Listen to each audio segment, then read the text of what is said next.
नमस्कार दोस्तों।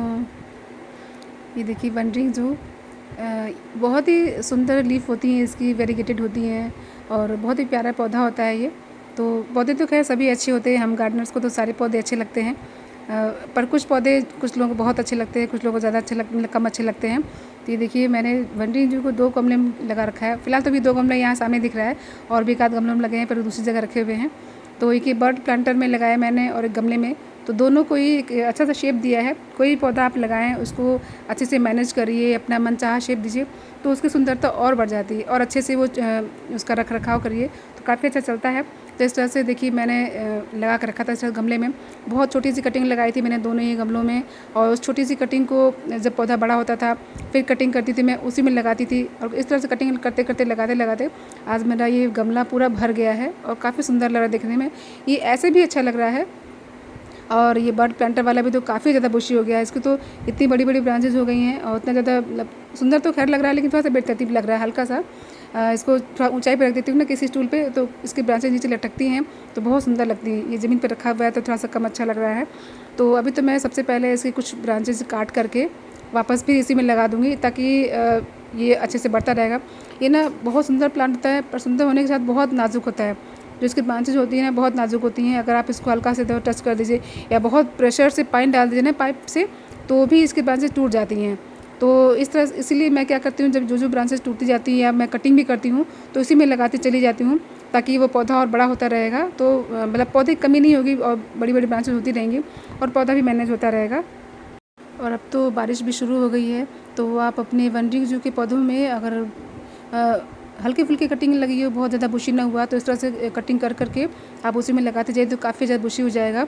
और इसको बहुत ज़्यादा पानी मत रखिएगा, क्योंकि जब बारिश होती है ना तो अगर तेज़ बूंदें पड़ रही हैं तो पौधे टूट सकते हैं, इसके ब्रांचेस बहुत नाजुक होती हैं, टूट जाती हैं। और देखिए मैंने छोटे छोटे लगाई थी कटिंग, छोटी छोटी सब बड़ी हो गई है। अब कुछ कटिंग कर रही हूँ ना, इसमें भी लगा दूँगी, बड़े वाले गमले में भी और इसमें भी। तो वनरिंग जू को ना कभी भी आप कटिंग लगाइए तो पहले किसी डंडी की सहायता से होल कर लीजिए, क्योंकि ये बहुत नाजुक होता है। तो ये ऐसे नहीं कि आपने चाह के खोस दिया तो खोसने से वो टूट जाती है ब्रांचेज। तो पहले छेद कर लीजिए उसको अच्छे से और फिर इजीली वो कटिंग उसमें घुस जाती है, लग जाती है। तो इस तरह से लगाइए। तो ये तो इस तरह से मैंने कटिंग करके लगा दिया है सारे पौधों को। वनरिंग जो एक बहुत ही कम केयर वाला प्लांट भी है। इसको 1-2 घंटे की सनलाइट चाहिए, बहुत ज़्यादा नहीं, बहुत ज़्यादा पानी भी नहीं चाहिए इसको। सेमी शेडेरियम रखिए और काफ़ी अच्छी सुंदर सुंदर सी ब्रांचेज निकलती हैं। इसकी पत्तियों का वेरिगेशन तभी रहता है जब तक इसमें धूप मिलती है, छाया में रखेंगे तो वेरिगेशन नहीं आएगा। और ये देखिए मैंने कुछ बाँस की डंडियाँ ली हुई हैं इसमें लगाने के लिए। ये बाँस की डंडियाँ अगर आप किसी तरह से मैनेज कर सकते हैं तो कर लीजिए, नहीं तो जो पौधे हम लोग खरीदते हैं ऐसे लाते हैं, जैसे कि ये डहेलिया के लाते हैं हम लोग, और भी पौधे लाते हैं इलियम वगैरह के, तो उसमें लगी हुई इस तरह से ये बाँस की डंडियाँ आती हैं। तो मैं फेंकती नहीं हूँ, इन सबको मैंने रख लिया था और रखने के बाद देखिए आज ये काम आ गई मेरे। तो इनको ना मैं एक एक करके लगा दे रही हूँ। इस बड़े गमले में मैं 4 लगाऊंगी उसको मैनेज करने के लिए, क्योंकि बहुत ज़्यादा बुशी है और 2 या 3 लगाने से काम नहीं चलेगा।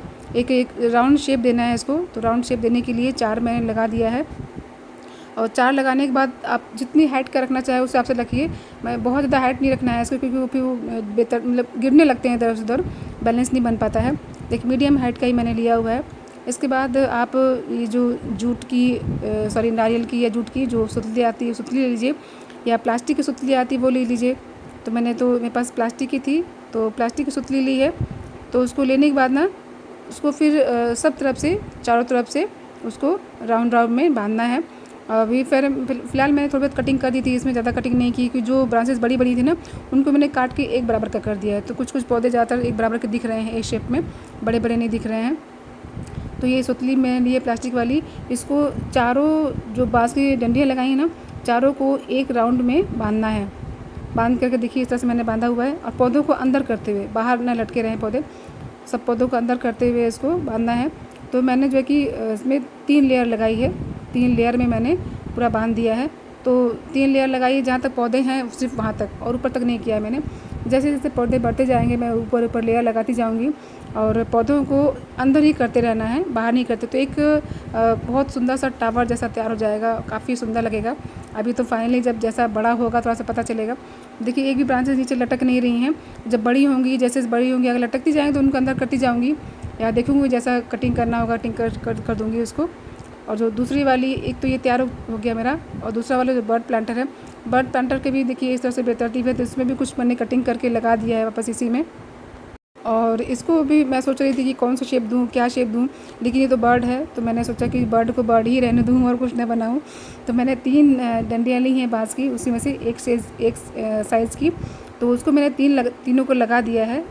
और लगाने के बाद फिर मैं उन जो ब्रांचेज़ ये हैं ना, इन ब्रांचेज़ को उसमें टिकाते हुए उसको बांध देना है और बांधती जाऊँगी, ताकि ये एक जो चिड़िया के पंख होते हैं ना, पंखों जैसा ऊपर से बंधा हुआ दिखेगा। देखिए जैसे इसमें दिख रहा है, सारी ब्रांचेस को मैंने मैनेज करके पकड़ करके बांध दिया है। और चाहूँ तो जैसे उसमें राउंड किया था ना उस गमले में, इसमें भी कर सकती थी, लेकिन इसमें उस तरह से पूरा गोल शेप नहीं है, लंबा है, तो उस तरह से नहीं हो पा रहा था। मैंने कोशिश की थी, लेकिन फिर भी ये वाला शेप मुझे ज़्यादा अच्छा लग रहा है कि जब इसकी ब्रांचेस बढ़ के ऊपर तक आएंगे ना, तो बिल्कुल वो चिड़िया के पंखों की तरह लगेगा, जैसे चिड़िया पंख के ऊपर रहते हैं, तो उस तरह से लगेगा। और बाकी जो छोटी बड़ी हो रही है ना ये वाली ब्रांचेस, ये भी बढ़ के ऊपर तक आएंगी, तो इनको भी मैं ऊपर ही लगा दूँगी, सेट कर दूँगी, तो ये काफ़ी सुंदर लगेगा इस तरह से। तो इस तरह के नए आइडियाज़ कुछ अपने गमलों में पौधों पर मैं आजमाती रहती हूँ, इस तरह से करती रहती हूँ। तो इस तरह से पौधे थोड़े से अच्छे और सुंदर लगते हैं, मैनेज रहते हैं पौधे, और दूसरों को भी लगता है कि हाँ देखो कितने अच्छे से मैनेज किया हुआ है।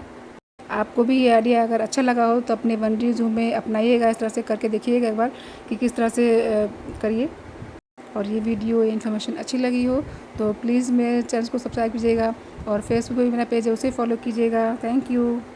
और इस तरह से आप जेड प्लांट को, मनी प्लांट को, और भी बहुत सारे जितने भी इस तरह से बेल वाले पौधे होते हैं ना, उन सबको आप मैनेज कर सकते हैं, काफ़ी अच्छे लगते हैं। और जेड प्लांट को तो आप बहुत सारे शेप में बना सकते हैं। उस तरह से मैं कोशिश कर रही हूँ कि वनरिंग ज़ू को भी मैं नए शेप में बनाऊँ, और देखती हूँ कौन सा शेप ज़्यादा अच्छा लगता है।